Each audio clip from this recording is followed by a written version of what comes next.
Imagine करें कि आप पूरे 72 दिनों तक प्लेन क्रैश में एक ऐसी जगह में फंस जाएं जहां चारों तरफ बर्फ ही बर्फ हो, न कोई इंसान, न कोई मदद और न खाने पीने को कुछ हो। बस चारों तरफ आपको अपनी मौत का साया नजर आए, लेकिन तभी आपके साथ कुछ ऐसा हो जाए जिसकी आपने बिल्कुल उम्मीद नहीं की हो। कहानी की शुरुआत होती है 13 अक्टूबर 1972 में, जब एक रग्बी टीम अपना फाइनल मैच खेलने अमेरिका से चिले जा रही थी। ये एक नॉर्मल फ्लाइट थी और जहाज के अंदर बैठे सभी प्लेयर्स बहुत खुश थे, क्योंकि उनमें से कई लोग पहली बार प्लेन में ट्रैवल कर रहे थे और ये सभी पहली बार अपनी कंट्री से बाहर किसी दूसरी कंट्री जा रहे थे। कुछ प्लेयर्स के साथ उनके फैमिली मेंबर्स भी थे जो अपने बच्चों को गेम में सपोर्ट करने के लिए उनके साथ जा रहे थे। प्लेन के टेक ऑफ करने के बाद जब वह एंडीज माउंटेन से होकर चिले की तरफ बढ़ने लगा, उस वक्त तक सब कुछ नॉर्मल चल रहा था। अंदर बैठे सभी प्लेयर्स बहुत खुश थे और विंडो सीट से बर्फीले पहाड़ों का नजारा देख रहे थे, लेकिन उन्हें पता नहीं था कि कुछ मिनट बाद उनके साथ कुछ ऐसा होने वाला है जिसके बारे में सोचने से भी डर लगता है। कुछ देर बाद अचानक मौसम खराब हो जाता है। एक बहुत ही तेज बर्फ का तूफान आ जाता है जिससे जहाज तेजी से झटके खाने लगता है। झटके लगने की वजह से सभी पैसेंजर्स घबरा जाते हैं, लेकिन अंदर बैठा एक पैसेंजर बताता है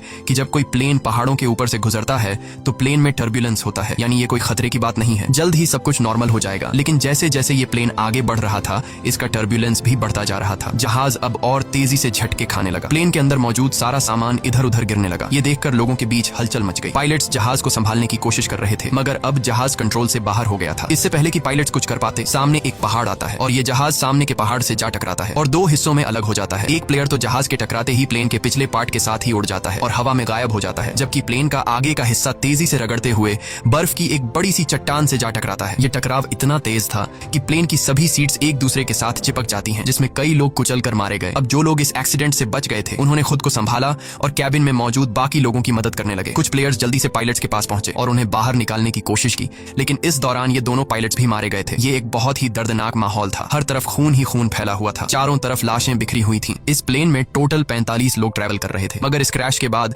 18 लोगों की जान चली गई और सिर्फ 27 लोग जिंदा बचे। अब चूंकि इस जहाज ने शाम को टेक ऑफ किया था, इसलिए थोड़ी देर में ही रात हो गई। बाहर का टेम्परेचर तेजी से गिरने लगा। ठंड इतनी ज्यादा हो चुकी थी कि वो लोग बर्दाश्त नहीं कर पा रहे थे। अब ठंड से बचने के लिए ये लोग वहां पर मौजूद सामान और डेड बॉडीज का इस्तेमाल करके प्लेन के सभी होल्स को बंद कर देते हैं ताकि बाहर की ठंडी हवा अंदर ना आ सके, और ये सभी लोग ठंड से बचने के लिए एक दूसरे के साथ चिपक कर बैठ गए। इन सभी की हालत काफी खराब थी। ये अभी भी काफी गहरे सदमे में थे, क्योंकि उन्हें समझ आ चुका था कि ये लोग अब नहीं बच पाएंगे। खैर, जैसे तैसे करके इन लोगों ने रात गुजारी। जब सुबह धूप निकली तो उन्होंने देखा कि 4-5 और लोग ठंड की वजह से मर गए हैं, लेकिन अच्छी बात यह थी कि अब तूफान रुक चुका था। बाहर का मौसम नॉर्मल हो चुका था। जब ये लोग प्लेन से बाहर आए तो उन्हें दूर दूर तक चारों तरफ सफेद बर्फ के अलावा और कुछ भी नहीं दिखाई दिया। अब इन लोगों को जल्द से जल्द इस जगह से निकलना होगा, क्योंकि ये लोग यहाँ ज्यादा दिन तक जिंदा नहीं रह पाएंगे। इनके आसपास न तो कोई घर था, न ही कोई जानवर और न ही कोई पेड़ पौधे जिनसे ये लोग सर्वाइव कर सकें। अब सबसे पहले इन लोगों ने प्लेन की सीट्स को बाहर निकाला ताकि प्लेन के अंदर सभी के सोने की जगह बन सके। उसके बाद उन्होंने घायल लोगों को धूप में लिटाया ताकि उनकी बॉडी गर्म हो सके, और ये लोग पानी पीने के लिए बर्फ को पिघलाकर एक एक बूंद करके पानी जमा करने लगे। उसके बाद उन्होंने सभी लोगों का सामान इकट्ठा किया। कोई काम की चीज मिलने पर उसे एक अलग सूटकेस में रखते गए। अब जो लोग इस एक्सीडेंट में मारे गए थे उनकी बॉडीज को कुछ लोग प्लेन से दूर लाते हैं और उन्हें बर्फ से ढक देते हैं ताकि उन्हें सड़ने से बचाया जा सके, और जब यहाँ मदद पहुंचे तो ये लोग उन डेड बॉडीज को अपने साथ ले जा सके। जब चीजें थोड़ी सुलझ गईं तो इन लोगों ने सुकून की सांस ली। इन सभी को बहुत ज्यादा भूख लगी हुई थी। अब बचे हुए खाने में से एक एक टुकड़ा सब में बांटा गया। वैसे तो खाने का ये एक टुकड़ा बहुत ही कम था, पर जिंदा रहने के लिए इतना काफी था।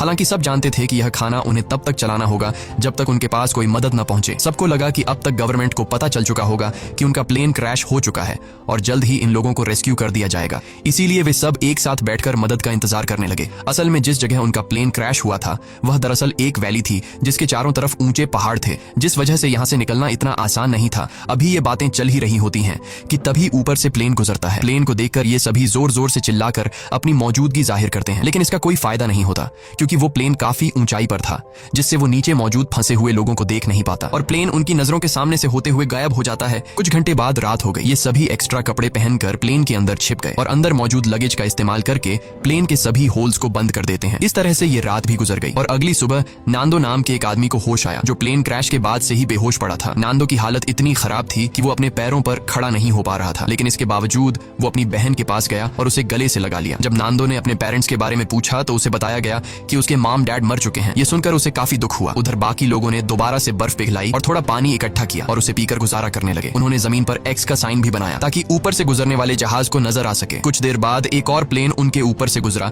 जिसे देखकर ये लोग बहुत खुश हो जाते हैं और इन लोगों ने शीशे चमकाकर उसका ध्यान खुद की तरफ खींचने की कोशिश की, लेकिन ये प्लेन भी उन्हें इग्नोर करके चला गया। ये लोग खुश थे क्योंकि उन्हें लग रहा था कि शायद उस प्लेन ने हमें देख लिया है और अब बहुत जल्द उनके पास मदद पहुंच पहुंच जाएगी। लेकिन इस तरह से एक रात और गुजर गई पर कोई उन्हें बचाने नहीं आया। अब उन्हें समझ आ जाता है कि यहाँ हमें कोई भी बचाने नहीं आएगा, इसलिए ये लोग सोचते हैं कि हम सब इस बंद इलाके में अपनी जान कैसे बचा सकते हैं। तभी उन्हें ख्याल आया कि प्लेन के पिछले हिस्से में कुछ बैटरीज पड़ी थीं और अगर हम इन बैटरीज को यहाँ ले आए तो बैटरी की मदद से हम प्लेन के रेडियो को चला सकते हैं और बाहर की दुनिया से कांटेक्ट कर पाएंगे। अब सभी को ये आइडिया पसंद तो आया, लेकिन इस काम को अंजाम देना इतना आसान नहीं था जैसा वो सोच रहे थे, क्योंकि जहाज का पिछला हिस्सा जो क्रैश के दौरान टूटकर अलग हो गया था, पता नहीं वो हिस्सा अब कहाँ होगा। खैर, उन्होंने प्लेन के पिछले हिस्से को ढूंढने का फैसला किया। इसके बाद उन्होंने लेदर और कांच का इस्तेमाल करके कुछ गॉगल्स बनाए ताकि ये गॉगल्स तेज बर्फीले तूफान में उनकी आंखों का प्रोटेक्शन कर सके। और ग्रुप के 4 लोग उन बैटरीज को लाने चले गए। लेकिन थोड़ी दूर जाने के बाद जब उन्होंने पीछे मुड़कर देखा तो उन्हें उनका जहाज कहीं भी दिखाई नहीं दिया और अब उन्हें एहसास हुआ कि इतने सारे बर्फ के बीच किसी को भी उनका प्लेन नहीं दिखेगा और शायद इसीलिए अभी तक कोई उन्हें बचाने नहीं आया। अब ये लोग आगे बढ़ने की कोशिश करते हैं कि तभी वहां मौजूद बर्फ खिसकने लगी। ये देखकर ये लोग डर जाते हैं और वापस अपने जहाज की तरफ आ जाते हैं। इस तरह से इन लोगों को यहाँ फंसे हुए 6 दिन गुजर जाते हैं और 1 हफ्ते बाद प्लेन में मौजूद सारा खाना खत्म हो गया। अब ये इलाका बर्फ से ढका हुआ था और आसपास न तो कोई जानवर था और न ही कोई पेड़ पौधे। इसीलिए अब उन्हें अपना पेट भरने के लिए कुछ न कुछ तो करना होगा। खाने के लिए कुछ भी न मिलने पर वो लोग पत्थरों पर जमी हुई मौस खाने लगे, जिसका टेस्ट बहुत ही गंदा था, पर मजबूरी में उन्हें खाना पड़ा। यहाँ नांदो ने कहा कि अगर उसे मरे हुए लोगों की बॉडीज भी खानी पड़े तो वो खुद को जिंदा रखने के लिए ये भी करेगा। ये सुनकर सभी लोग सोच में पड़ गए। जल्द ही इन सभी के बीच बहस होने लगी कि उन्हें मरे हुए लोगों को खा लेना चाहिए या फिर भूख से मर जाना चाहिए। कुछ लोगों का कहना था कि ऐसा करना ठीक नहीं, ऐसा करने पर हमें ऊपर वाला माफ नहीं करेगा। जिसके बाद उन्होंने अपने पेट पर पत्थर रखकर गुजारा किया। ऐसे ही वक्त गुजरता गया और वक्त के साथ साथ उनकी भूख भी बढ़ती गई। हाल ये था कि ये सभी अपने जूतों की लेस और सिगरेट तक खाने पर मजबूर हो गए। लेकिन कई दिनों से भूखे रहने के बाद उन चीजों से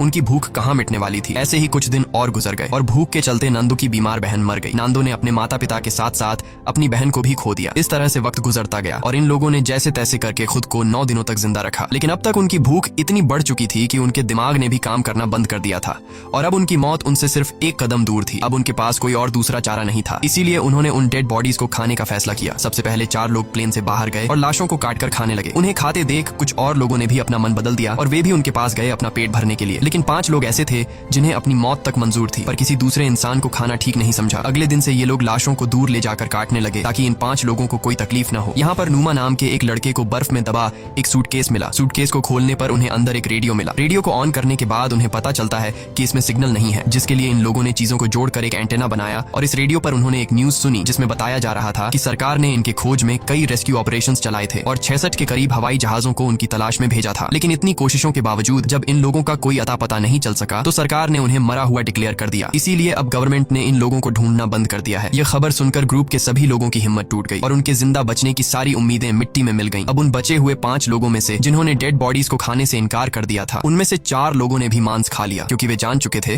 कि यहाँ उनकी कोई मदद करने नहीं आएगा और अब उन्हें खुद कुछ करना होगा यहाँ से निकलने के लिए। यहाँ ग्रुप के 3 लोगों ने दोबारा से जहाज के पिछले हिस्से को ढूंढकर उसमें लगी बैटरीज को लाने का फैसला किया ताकि वे उसका इस्तेमाल करके बाहरी दुनिया से कांटेक्ट बना सकें और उन्हें बता सके कि हम अभी भी जिंदा हैं। इसके बाद 3 लोग प्लेन के पिछले हिस्से को ढूंढने निकल पड़े और कई घंटों तक चलने के बाद उन्हें प्लेन के कुछ टुकड़े मिले जिन्हें ये लोग उठा लेते हैं और साथ ही उस खिलाड़ी की लाश भी मिली जो क्रैश के वक्त उनसे बिछड़ गया था। उन्होंने उसकी लाश को दफना दिया और अपना सफर जारी रखा, क्योंकि अब उन्हें भी अंदाजा हो चुका था